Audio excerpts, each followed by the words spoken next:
didn't do that roof this year. There wasn't enough stuff. But anyway, oh,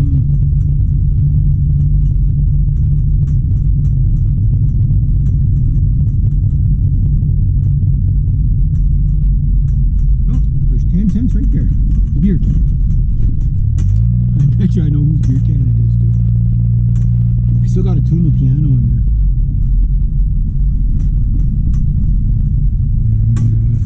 Congratulations to the new. There's going to be a new family there, or a new addition to their family. Good for them. Good for them. What was I saying? Yeah. So I'm looking forward to the idea of chickens. I got to clean out my trapping shack because my trapping shack is going to be where the chickens are going to go. But I got to find a spot for all that shit that's in there.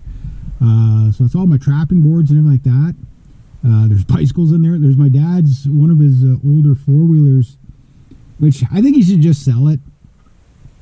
But, you know, like, my dad, got to give him credit. He's doing good. Because my dad is a boomer, right? So we know what boomers are like. They don't throw out anything. Because when they were kids, they didn't have much, right? So it was just like, well, I'm going to keep this stick or this bolt for just in case I need it. But I've had this bolt since 1962. You know what I mean? You know, and you use it in 2029. You know what I mean? Like that's boomer mentality. Don't throw out anything. Don't waste anything, right? Which is a good mentality. But the problem is you become such pack rat. Like I probably did 3 metal loads just off the stuff my dad gave me last year, cleaning out the garage. And he's doing good. I don't want to stop him. Like I told him the other day, like, you know, we're talking about, well, where we're going to put that other four-wheeler if we're going to get the chickens. And we're trying to like, you know, because we got the log splitter and the other four-wheelers in the garage, right? Plus my brother's. And I'm like, well, if I get rid of that junk over there, I could probably squeeze it in there. But then you still don't have any room, you know. But we got rid of lots of stuff. Plus, I'm going to get rid of a bunch of lawnmowers. I got, I think, 4 now. I'm going to get the filter for that little one that I got that was practically brand new, and I'll just sell off the other ones. You know what I mean? I mean, I got them for free, but I'll sell them for like $50, $80. Maybe the Power Wheels one I'll sell for 80 to 100. The Honda, that one I might ask 60 for because it runs like a charm. I kind of want to keep it, but I just don't have time to fix stuff. You know what I mean? I mean, they've already made me, my lawnmowers, my free lawnmowers already made me $500 last year, right? So, the Power Wheels things, those things I hate them because they're god-awful heavy. You know what I mean? I'd rather a lighter, like you don't need a 5 horsepower or 6 horsepower lawnmower. You really don't. Unless you're going like not cutting your grass, like, you know, you cut your grass once a month and you let it go really, really thick, then you need something. But if you know, cut it once a week or once every 2 weeks, a 4 horse, even a 2.5 horses, like, it sounds like it's not enough, but it really is. Like if you're pushing it, it's nice and light. You can pretty much as fast, you can walk much faster with that light lawnmower, get it into more places. You actually get done quicker with the lighter lawnmower because you can walk faster with it. You can walk faster than what the Power Wheels can go, right? And it doesn't peel everything up every time you turn with it, right? Yeah, so I find it just does a better job. And it's lighter, easier to get in and out of that freaking truck, you know, or whatever, especially Thunder. I mean, Thunder's like 6 inches higher than Brutus, right? So, whatever. But, yeah, so in the next month, we're into April, I might have a small kind of like spring cleaning yard sale, maybe near the end of the month. And I'm going to try to get rid of as much stuff. Like, I want to declutter my life as much as possible. Get rid of the stuff I don't use, buy newer stuff, you know, upgrade that kind of stuff. So, yeah, once we figure out what to do with all the junk, and there's like a lot of stuff we just got to throw out. You know what I mean? It's just, it's scrap. We just got to throw it out. And, you know, scrap steel is scrap steel, right? And if we can do that, then, you know, but I really got to start selling stuff. But the thing is you can put stuff up for sale. Doesn't mean anybody's going to buy it, right? And it's not always just based on the price. It's just sometimes people just don't want what you have. Because I'd like to get rid of the sailboat. You know, I'm just never going to have the money to put that thing in the water and stuff like that. It's money I could put somewhere else. So,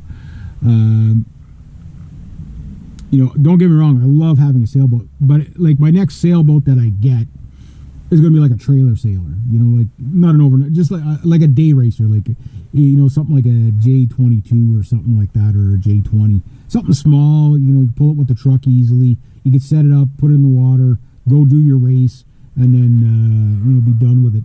I mean, ultimately, I'd love to have a Mirage 25, or a Kirby 25, well, Mirage Kirby 25.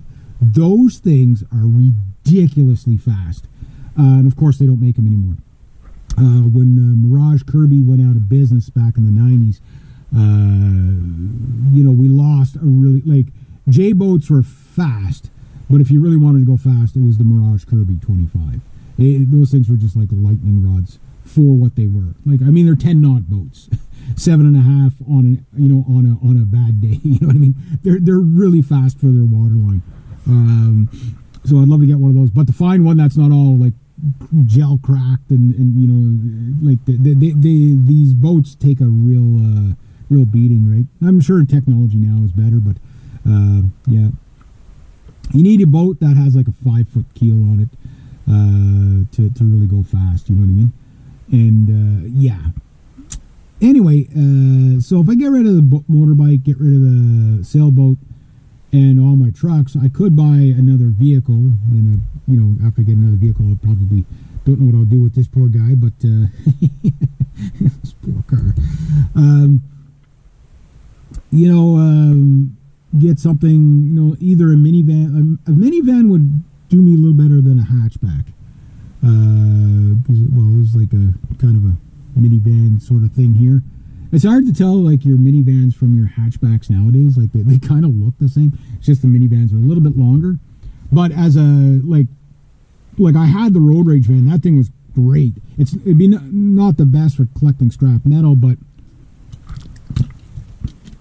you know, tools, you can leave all your tools in there. You always got room. You know, like, you don't have to take your tools, like, when you go to do the groceries, you don't have to empty out the, you know, you don't have to empty anything out. And it also will, if I want to do gigs and stuff like that, it'll also help out. You know, like I can go do a gig, be done at like 2 o'clock in the morning. You know, just sleep in the van until about 5 or 6 or even 7 o'clock in the morning, then head home. You know what I mean? Be a lot safer. I could do stuff like that. Plus, it'll haul all the equipment.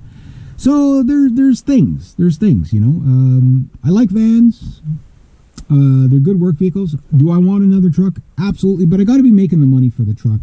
And like 3 years ago, the fuel price was half the price it is now, and that made a big difference. You know, like even on this, like it's I put $68 of fuel in this the other day. You know what I mean? Like $68 on such a small tank. You know what I mean? Like it's, you know, last time I filled up my truck, the full tank, it's like over almost $300. Like, you know what I mean? Like, that's a lot of money. You know, you have to be making big money when that, you know, like you go through about 1 or 2 tanks or a tank and a half a month. You know what I mean?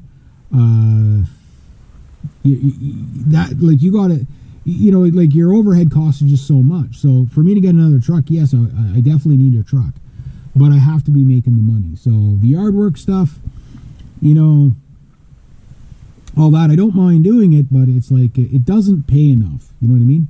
And there's only so much you can charge people. There really is. There is that $20 to $25 limit that you kind of run into, where it's just like people just ain't going to pay more than that.